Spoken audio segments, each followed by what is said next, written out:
Nice meeting everybody. Important gathering, important debate. I think it's an enormous industry that I always like to challenge and to dive into.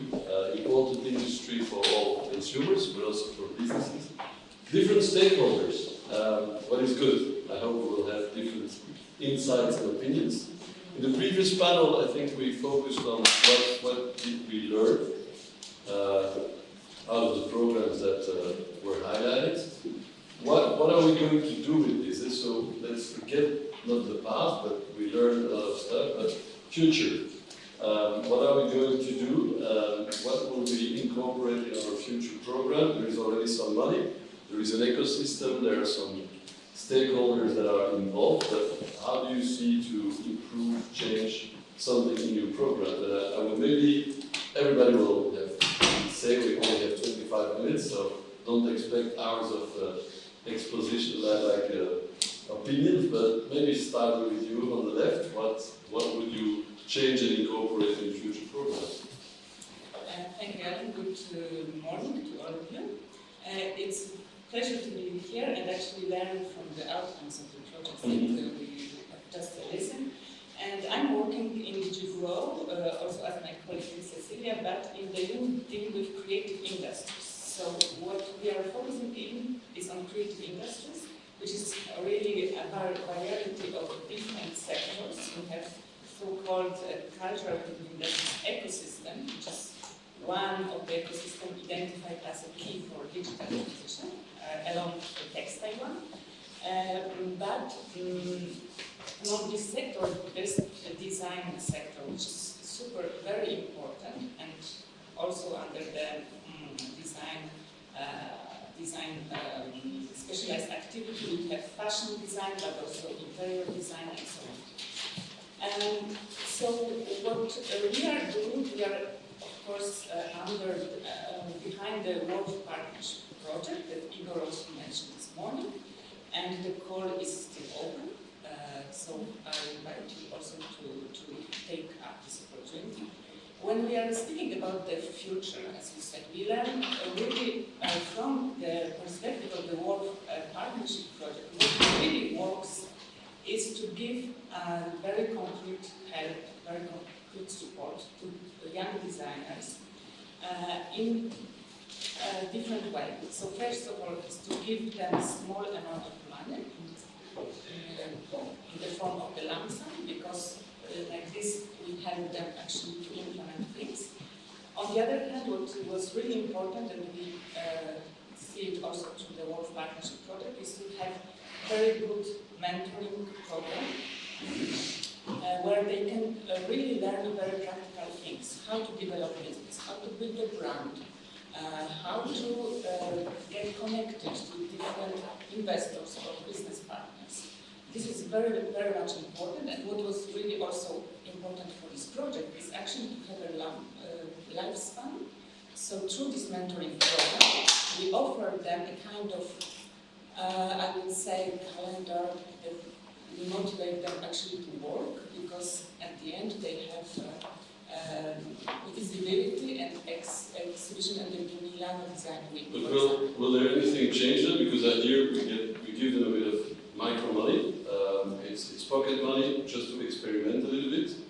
I always hear that the ICC is probably something like 6-7% of total European GDP and employment, so a very important economy in which design and fashion is important. If we need to redesign the world of tomorrow, let's fund the designers so that they can rethink the world of tomorrow. Will we increase the budget? Because we should. We need mentors, professional mentors provided by the creative hubs. We need them to scale. So I'm running a lot of incubation programs and scaling programs in Europe, but with €3,500 you don't scale. So are we going to increase the budgets or not? Yes, so of course. Please, Yes. it's a given. What is said in math will stay in math. Don't worry. Actually, I'm not sure. No. But first of all, we learned really that the Wolde Partnership project is a very successful incubation program. It had a very huge amount of people or small enterprises actually to test new ideas, to develop, and even go to the market. So first of all, we want to continue. We work together with, under the Single Market Program to have continuation of the WORF project. So this is already a good thing because we need as well to present, the good results of it to convince member states actually on that. And we also foresee the increased amount of the budget for it. Okay. So this is what we can do, but of course the program is still under approval. You're the public sector providing some like vision and programs to support the industry. You come all from the industry. How do you see this, and how do you see the future? Just give your own opinion as well. I would challenge you if I'm not happy, but over to you. Thank you so much for having me here today. This wonderful panel. And thank you too for being here with us. Continuing on the budget discussion,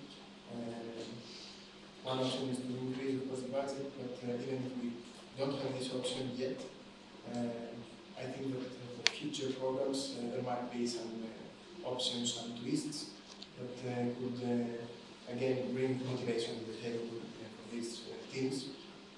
For example, we could have a linear budget for everyone, the same budget for everyone, which practically is sort of the case with they couldn't even travel to meet with each other because we created consortiums, two or more entities from different countries to cooperate and create some innovative solutions or products. Okay. So one option might be to have a smaller budget initially, and after a specific period of time, to perhaps check what works, what doesn't work, which teams are more committed to this, and reimburse them with more funding, and even in our case as Envolve Entrepreneurship, in our flagship program we have introduced the investing for good approach. So we are also investing in companies that participate in our programs.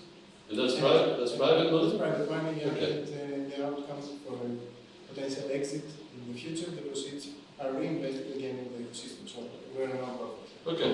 So you continue the program. You will say we will try to find more private money to make them mobile and to make sure that they can travel around and learn from each other. Of course, also the matchmaking process is not an easy one. So, perhaps allowing some more time or some more funds towards making sure that this matchmaking, this team matches with. Okay. Increase the matchmaking and the mobility. Okay. I'm jumping, but I come back. Don't worry. Over to you. What is your future? Well, first of all, I'm a colleague of Michael Arman in the previous panel, so he already explained the basis of our learnings from this project, but they connect very well to the overall advocacy of Ecopreneur. Ecopreneur Europe is the European Sustainable Business Federation, and we are cross-sectoral, so we have textile companies, but we also have companies from all other sectors. And for these sectors as a whole, we recommend for the elections already that first of all the European Green Deal will be implemented. We welcome the whole European Green Deal very much, including the textile strategy. So I'm also glad to hear, by the way, that you will continue this WORF program. I think it was almost already finished when we started, right? I think I remember that when we made an assessment of it, and indeed it looked like pretty good. So happy to hear that. Something else is that the lessons that were described today are not new to me personally. I used to be responsible for the Dutch Confederation of Industries in around 2000 for startup policy in the Netherlands. And they were the same lessons. They need finance and they need mentoring. So those lessons are very solid.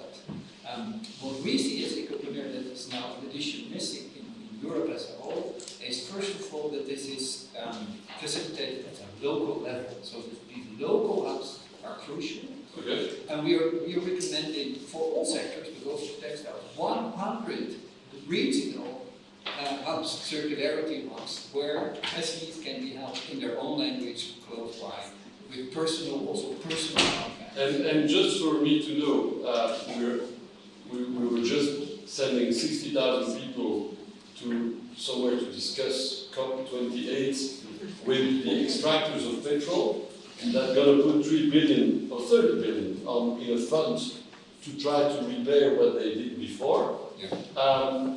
LVMH and all these big companies, are they putting big money? Because they somewhere were creating this industry with the bad practices and some good practices. We are trying small boys to repair what they did wrongly. Are they around the table? Yes or not? Yes, in our opinion, because as Michael already referenced to, so we also are asking for strong economic incentives. So this is something additional to the Green Deal and additional to what you're now doing, except for EPR with eco-modulation, because that is part of the sustainable textile strategy. And if that can be made to work, then the polluters will pay. Okay. And you can use that fund somehow, also in national tax system, but also here. So they can impose to the big companies to reinvest part of their money into these kind of programs and initiatives. Yeah, that will lead to funds, extended producer responsibility funds, that then can be then reinvested in circularity. Okay, and they do it already? You have them around the table? Or this EPR system is in the plans, and France is piloting with it. I just heard that Belgium wants to pilot with it, the Netherlands is piloting with it, and maybe some other countries. okay. And the best lessons from those countries that are now not waiting for the EU, but are trying to develop that, could be then can be used for what we want as Ecopreneur is a harmonized system for EPR, for this producer responsibility across Europe. Okay. That will produce considerable funds. Yeah, that's huge. Exactly. So that's coming. Yeah, it should be. Okay. It must be made to. So that's good news. She's taking notes. And what about you? What about me? Yeah. Yeah. You heard a lot of like interesting stuff. What is your like bright future that you are looking at? Yeah, I mean, in Fashion Innovation Center, we are working close to the brands, setting up sustainability strategies. I think one of the problems is to be concrete, like very concrete. What is the problem? The problem, for example, where should we start? There's a lot of talk about materials. Where we said 30 to 40% overproduction. Shouldn't we start with the overproduction? Yeah. Because no material can. So actually pinpointing very concrete points like, hey, let's start with overproduction. Then look at what solutions are there out there already to combat that specific problem. Overconsumption. Then you have logistic solutions, you have some, and then you can have guided investments instead. Yeah. So you actually take the investment and says, yes, let's pinpoint this problem. Because mapping the problem for the fashion industry is not rocket science. They're far way behind everything. They don't have logistics systems. They don't have any digital infrastructure. We're talking about basic stuff.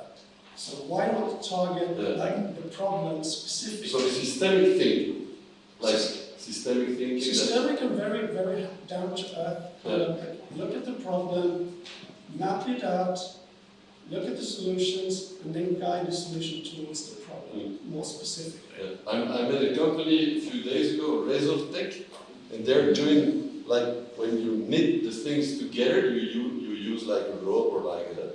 And in fact, when you disassemble, it's difficult. And they created something that will dissolve itself at the end with heating water. So that's also nice. It's not look at the end when it comes back and it needs to be all of that is recycled. super nice, but right now what we need is much more boring things. We need better logistics solutions. Okay. It's out there. Now, for example, in the tech industry, there is a lot of know-how that we can move over to the fashion industry. Okay. Better tracking and tracing so we actually know what we're selling. Doing analysis of what we're selling so we don't overproduce it so much. Ping pong, you. I agree, but the problem that I see is that some of these things can be made profitable, but most of them are not in the current linear economy because all the incentives are gearing us to what is happening now in the textile industry. It's far easier to make money if you don't do this. So that's why we ask for economic incentives. But we looked at that. I mean, if you look at overproduction, for example, so we could prove, we did a press study with EY just because of this, it's quite a lot of money bound up in 30 to 40% overproduction. That's bad business. So that's a money saving. And you can save money by investing in just a better logistics system, because the logistics systems will produce the overproduction more than implementing the system. So you're actually saving money. Yeah. So yeah, we need some, because what I do like is, of course, all these local hubs are crucial and important, because that's where we experiment and we support these local ecosystems. What is for me still crucial, and we give them a bit of money. Then, of course, what I'm always concerned about is how can we scale some of the learnings or some of the activities. And then I hear some like horizontal, transversal kind of things that needs to be tackled. Like logistics is one. Horizontal, that maybe should be included in the in policy making of the future, to say like this industry needs to invest in that. I don't know who should take that on. Is it like rules and regulation? Well, someone needs to take it on. I think it could be several, because we will see different kind of problems. But we need someone that dare to say this is a problem. Because if you just invest in a startup or hub and say, hey, let's find a couple of startups and we give them money and they might solve the problem. Good problem. Well, that fashion problem.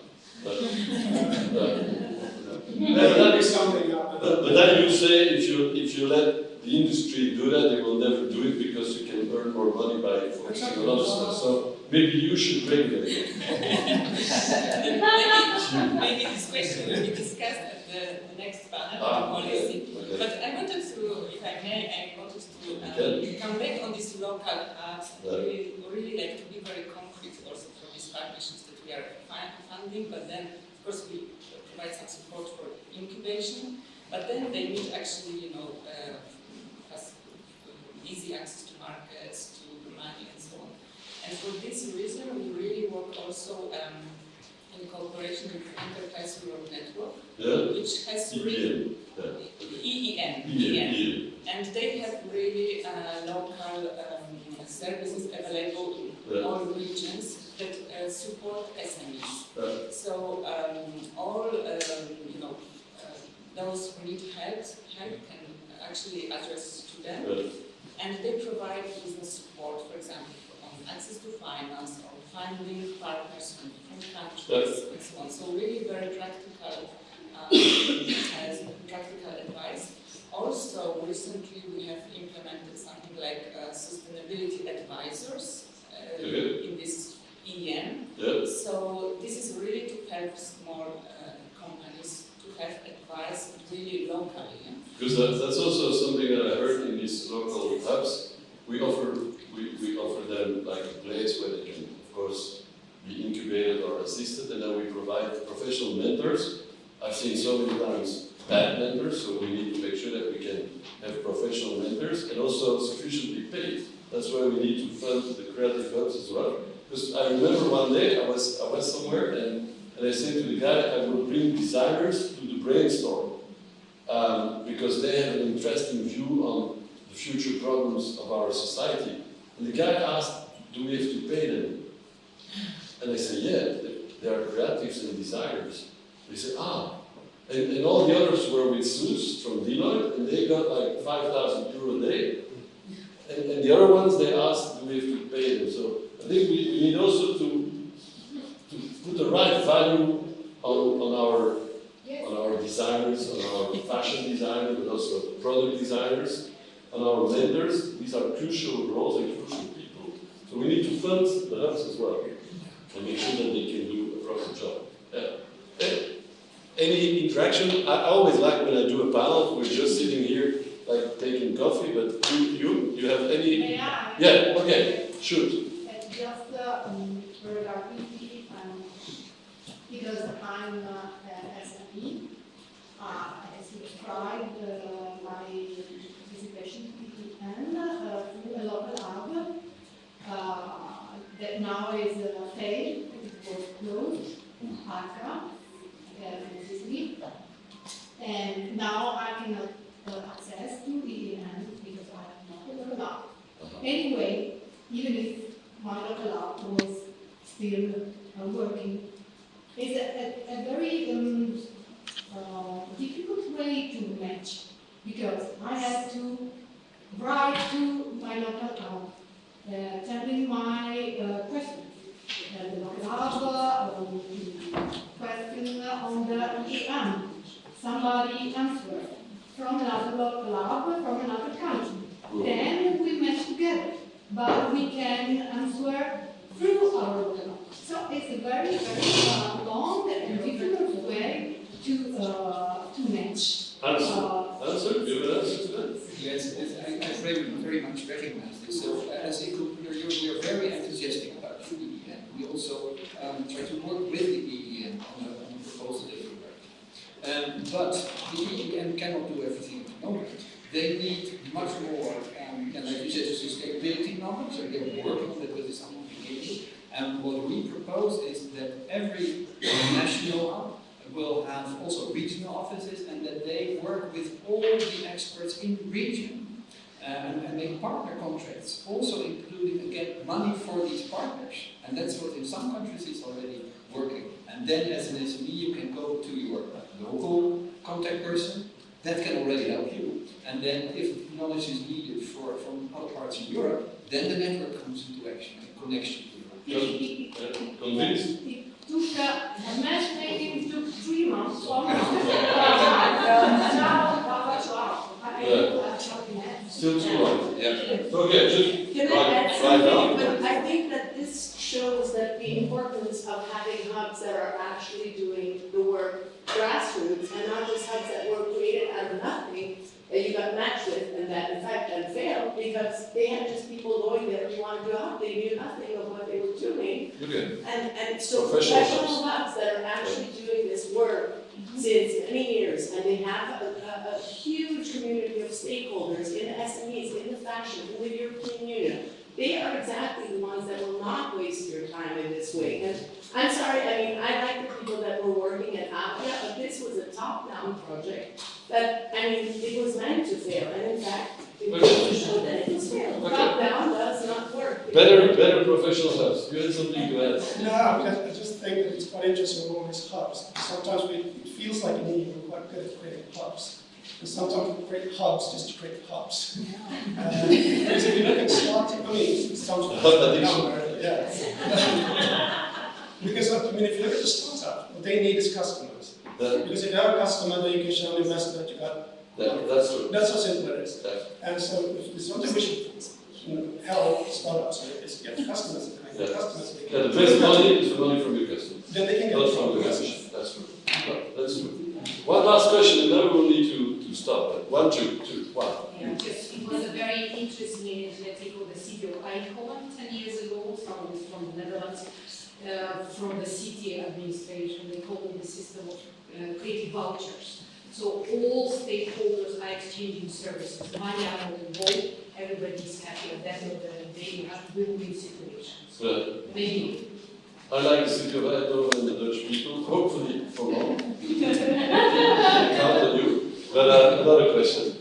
Yes, just a small question to Ilona about Wolde Partners project. But we know that Wolde started many years ago as a pilot. It continued the first phase. I was engaged actually in the team, and then it's now in the third phase, the third project actually in the Wolde.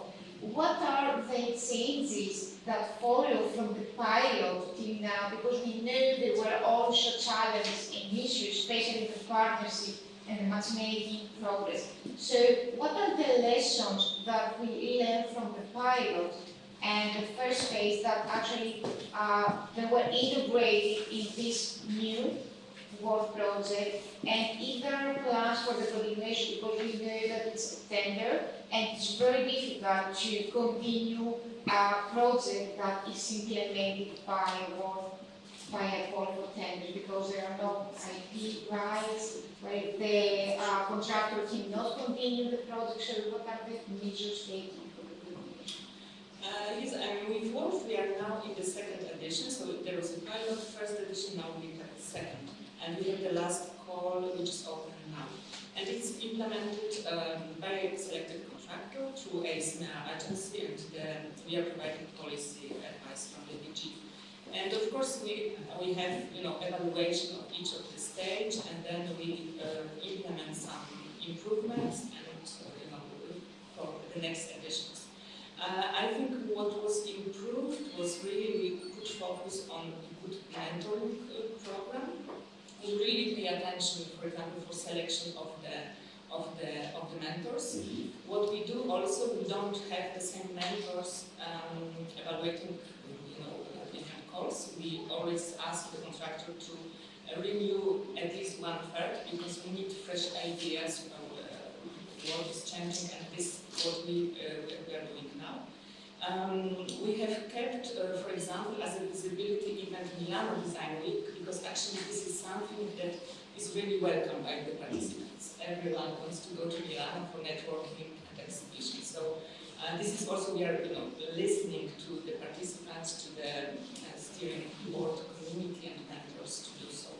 And what has also changed or adapted was also sometimes the focus of different calls. For example, the first call of the third edition was devoted to New European Bauhaus, lifestyle industries, because, of course, it is a very important initiative of the European Commission, how to make actually the Green Deal concretely, translated in our lives. So, but this was only one call. Now the current call is more, I would say, horizontal, which allows us to support ideas from circular fashion, but for example also on digitalization, on exploring advanced technologies in textile industries and other lifestyle industries. So we are adapting, of course, along with how we go, to make it really something that is appealing and needed for designers and for stakeholders. Thank you. I see you still have a question, so over to you. I have a question to Ilona on what Ecopreneur. Are you planning to connect your digital product passport in any form or shape to the fashion projects, considering that the textile industry is a major industry in the digital product passport? I think maybe this question could be later from my colleague from the textile team. So I would not make a reply to that. Yeah, but just to point out systemically is the fact that this is not mentioned at all for fashion. It's set up for failure for the entire industry, especially considering that DJ Grow is leading into the product passport. So we can't help support fashion industries without actually setting them up and helping them what is coming up. The colleague is there, so she's taking it. If you can provide some reply, because of course, I will not invent something and I cannot tell you something that I'm not working on. But for sure, we can take your question and check the question. Okay. We have to run up. There is a lunch break. You can continue to ask questions and eat something. But a warm applause for my 4 panelists.